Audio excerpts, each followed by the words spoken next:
Namaskar.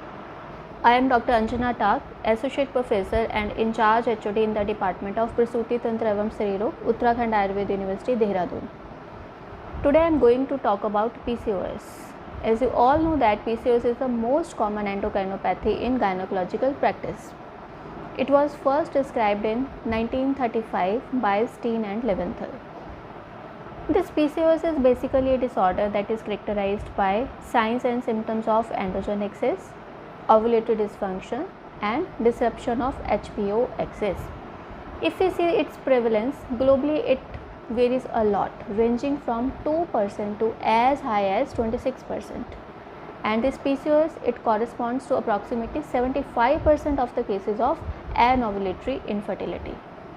Coming to the etiology, it is unknown. It is believed that it is multifactorial. Over the years, numerous hypotheses have been proposed regarding the cause of PCOS, but the factors potentially impacting the etiology of PCOS are shown in this slide. Not all the factors affect each individual. This is very important. We can say that PCOS occur by interaction of various neuroendocrinal, hormonal, metabolic, genetic and environmental influences. But the major factors can be summarized as genetic causes. Studies suggest that in 70% of the cases it is hereditary. Polycystic ovaries are inherited as an autosomal dominant trait. In PCOS prone females, CYP21 gene mutation is commonly found. There is androgen excess. As we all know that PCOS is characterized by excessive ovarian or adrenal androgen secretion. Androgens है क्या? These include three things: testosterone, DHEAS and androstenedione. In the previous years, there was assumption that androgens they negatively impact the follicles, but normal quantities में ये कुछ अच्छे काम भी करते हैं, जैसे they promote the growth of pre-antral and antral follicles. They induce the expression of FSH receptors in the antral follicles, expression of LH receptors, and very importantly, as a follicle matures, these androgens they appear to inhibit the proliferation and promote apoptosis. अब बात आती है कि ये androgens आ कहाँ से रहे हैं. So you need to know a very important theory of steroidogenesis, that is two cell two gonadotrophin theory. Here the two cells are theca cells and the granulosa cells, and the two gonadotrophins are FSH and LH. The theca cells they produce ovarian androgens which are converted to estrogens in the granulosa cells due to the action of FSH stimulated aromatase. There are many factors जो androgens की production को बढ़ाते हैं, like decreased aromatization, increased insulin, increased IGR1 and dysregulation of enzyme P450C17. Now comes the neuroendocrinal factors. In normal cases, LH and FSH are released in a pulsatile form from the pituitary gland in response to GnRH. A key point is that the pulse of GnRH is slowed down by the elevated levels of estrogen and progesterone that normally occurs after ovulation, and this slowing of GnRH it increases the FSH secretion later, means it leads to the egg development in the next cycle. Different patterns of GnRH pulses affect different patterns of LH and FSH secretion. अगर ये GnRH pulse fast होगी तो it favors the LH secretion, और अगर ये slow होगी तो it favors the FSH secretion.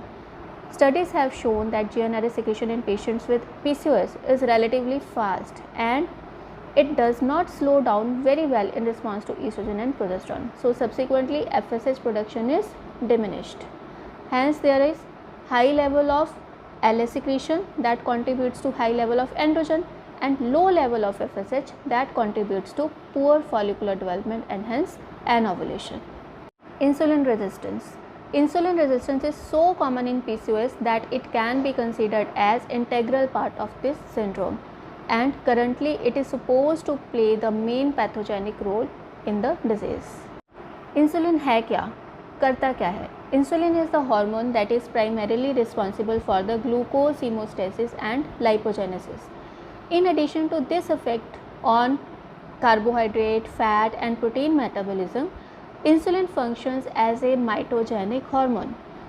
इसके जो receptors हैं, these are found in numerous tissues of the HPO axis, and Here this insulin promotes steroidogenesis.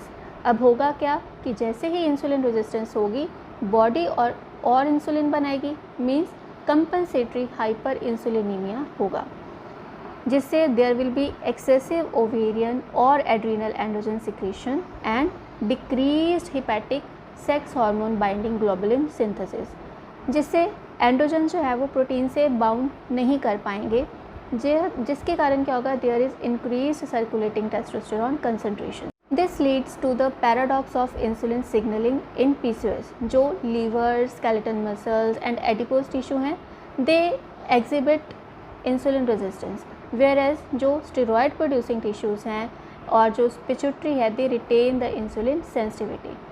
इसी insulin resistance and hyperinsulinaemia के कारण ही मॉडर्न साइंस में ट्रीटमेंट के लिए इंसुलिन सेंसिटाइजिंग मेडिकेशंस का यूज़ किया जाता है. Now coming to diagnosis.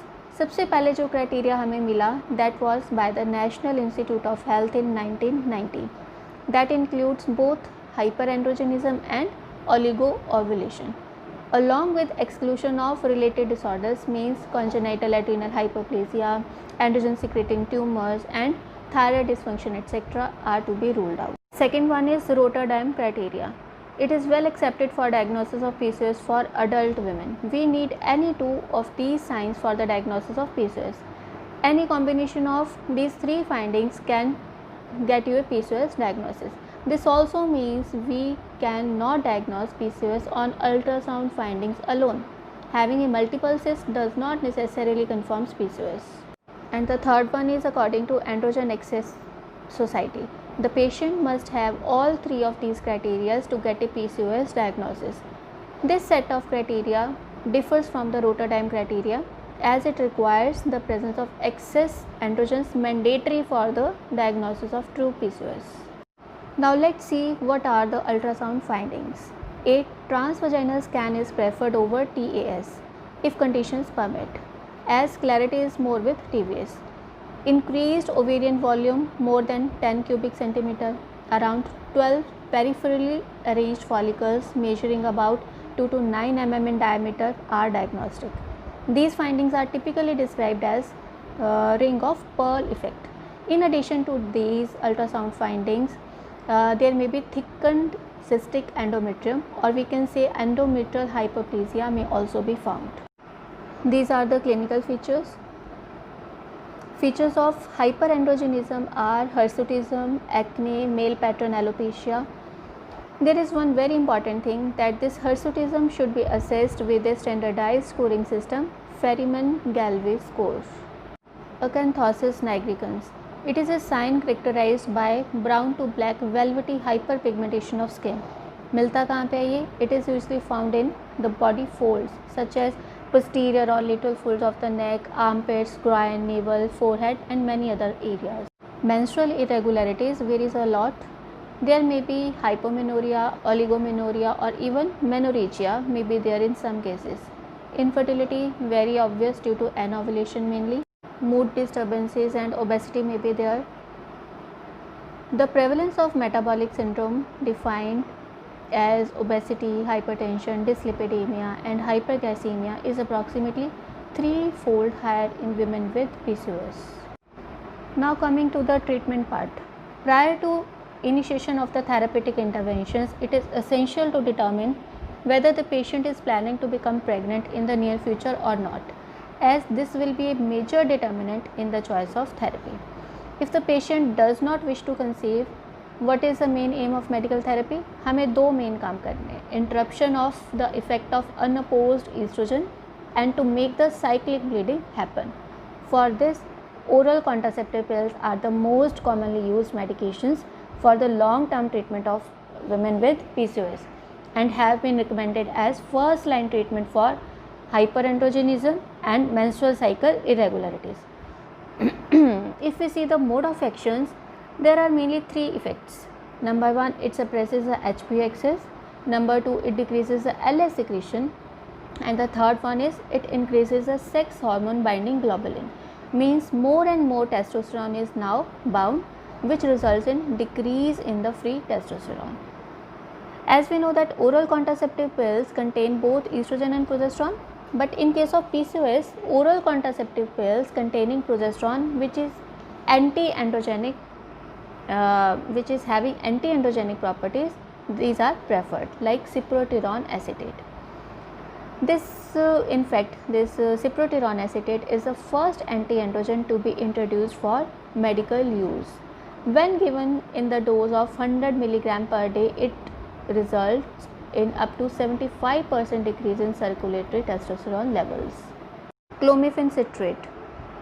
It is a selective estrogen receptor modulator, that is SERM. Clomiphene appears to act mostly in the hypothalamus, where it depletes the hypothalamic estrogen receptors.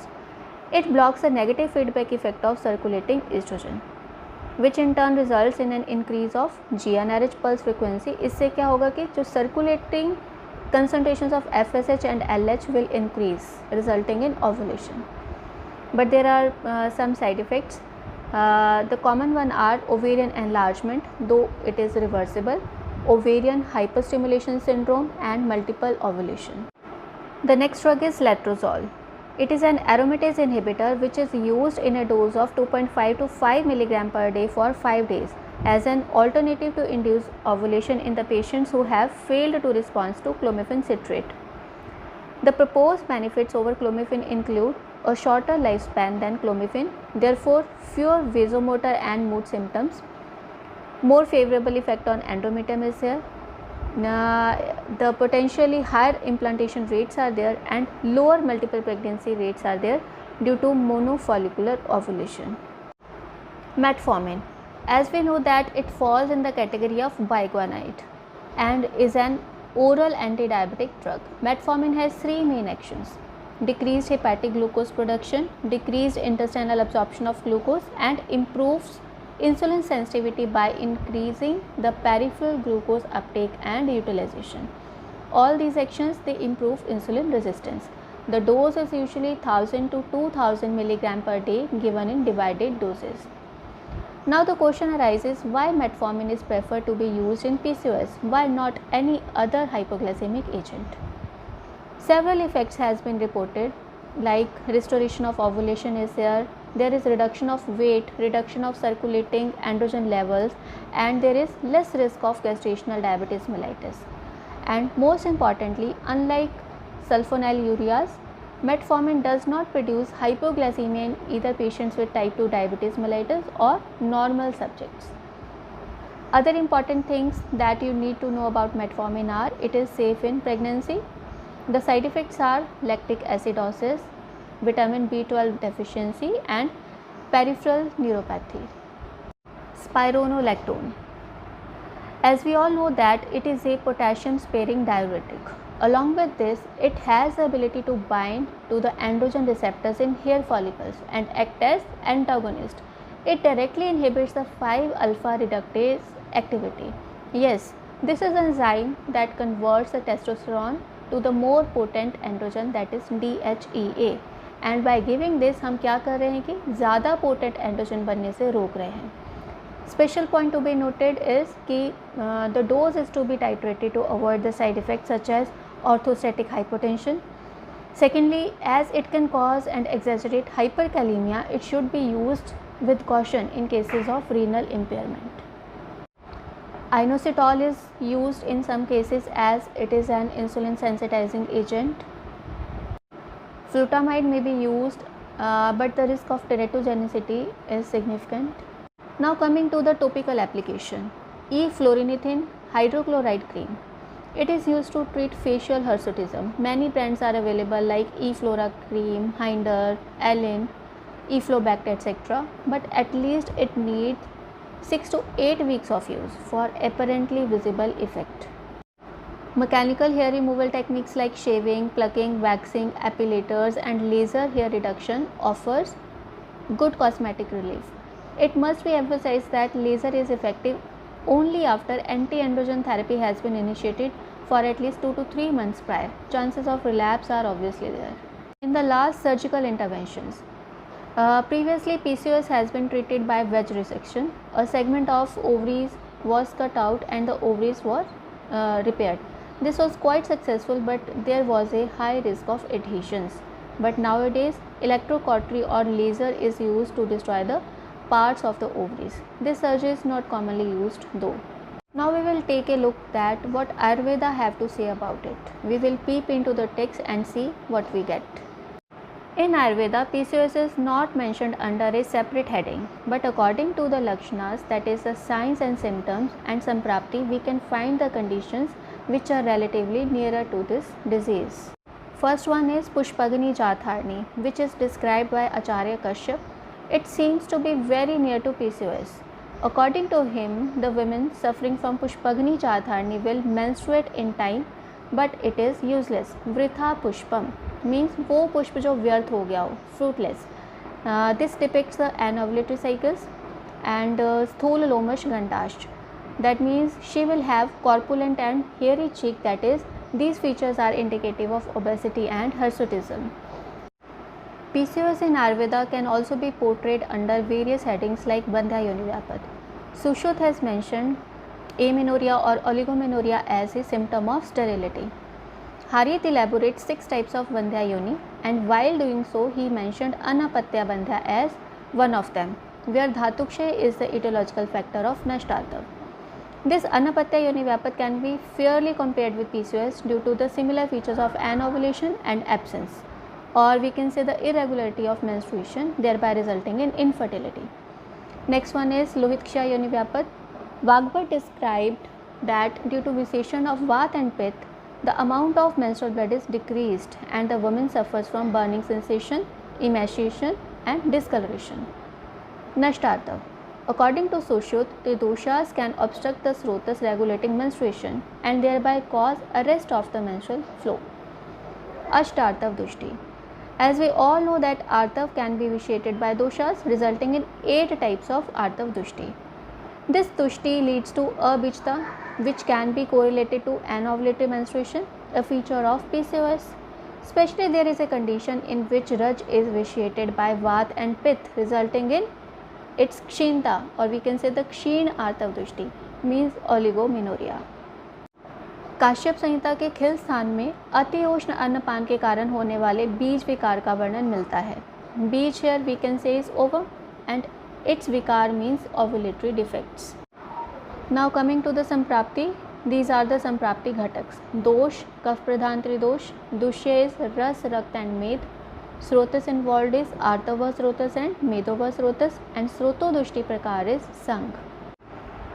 PCOS as such is not explained in Samhitas. Unnamed diseases should be understood by the Dosha and Dushyas, thus the treatment should be planned accordingly. This PCOS, it simulates a spectrum of diseases ranging from Artav Dushti to Avritvat, Granthi to Stholya and Kafach Prame, etc. So different principles and treatment modalities are followed. These varies from patient to patient. Don't expect a universal treatment for all, you will be disappointed. Eradication or avoidance of causative factors, that is Nidan Parivarjan, is the foremost treatment of any disease. Faulty dietary habits should be corrected. Mithya ahar, kaf karak, vat dushtikar ahar vihar, medo vridhi karak nidan sevan, vishmashan, etc. and intake of pizza, burger and cold drinks, etc. should be strictly avoided. Then Shodhan and Shaman Chikitsa is done. The main principles of treatment are Agnidipan. The management approach of PCOS should concentrate on treating Agni Mandya at Jatragni and Dhatvagni level. This will alleviate the Srotorod and ultimately regularize the Apan Vat. Many drugs can be used for this purpose like Krikatu, Chitrak, Pipli, Hingvashtak Churna, etc. According to the condition of the patient, Am Pachan should also be done for better results. Preparations like Arogya Vardhani Vati, etc. are of great help. And for Kaf Medo Dushti and Stholya, drugs possessing the Kafhar properties, Sroto Shodhak and Lekhan properties can be used. Local treatments like Udvartan, etc. also help a lot. For Artakshay, Agnya Dravyas possessing the Vat, Kaf, Shamak and Pitta elevating properties are used. As Artav is Agnya in nature, Agnya Dravyas, they cause increase in amount of Artav and also help in removal of the Avran of Kaf and Vat. It results in improvement of the menstrual abnormalities, especially oligo and hypomenorrhea. Depending on the condition of doshas, suitable Sanshodhan Karam should be adopted. Indication of Vaman is when we want to remove or decrease the Saumya, or we can say the cough substance, so that it may relatively increase the Agni constituent of the body. By doing this, consequently the Artha increases. Virechan may be used when we want to pacify Pitta, like in case of hirsutism or acne, etc. Likewise, Basti is preferred for anuloman of Apan Vayu. These are the most common and easily used preparations and their doses.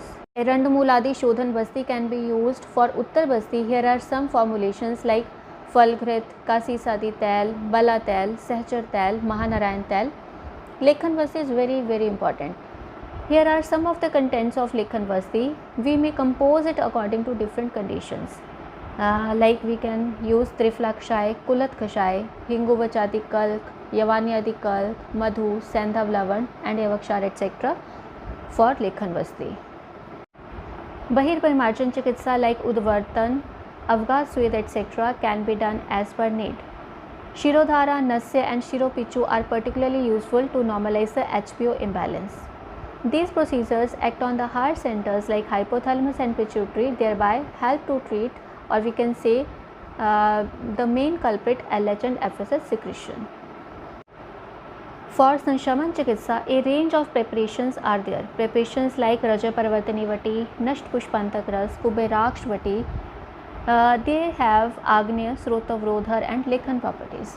Varunadi Kwath and Tashmul Kwath, these have Vat Kafar properties. Varanadi Kwath is particularly indicated in Antar Vitardi. It has promising results in decreasing the volume of bulky ovaries. Kanchnar Gukul.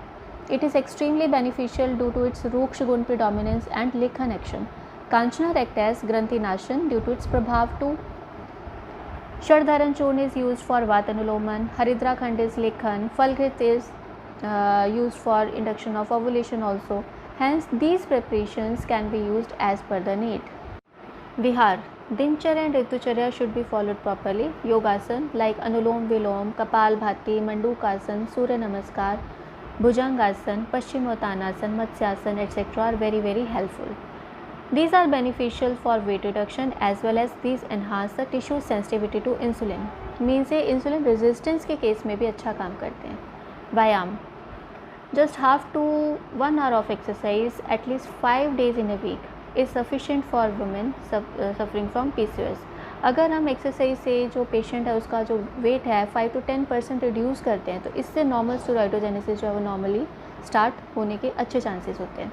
And very important thing is that the patient have to cut down the time spent in sedentary lifestyle, and to convince the patient for this is the most difficult part. In the last, I can say that the success in effective management of PCOS is through a synchronized effort between Ayurvedic medications and procedures, proper patient education, counseling, yoga, exercise and meditation. Thank you.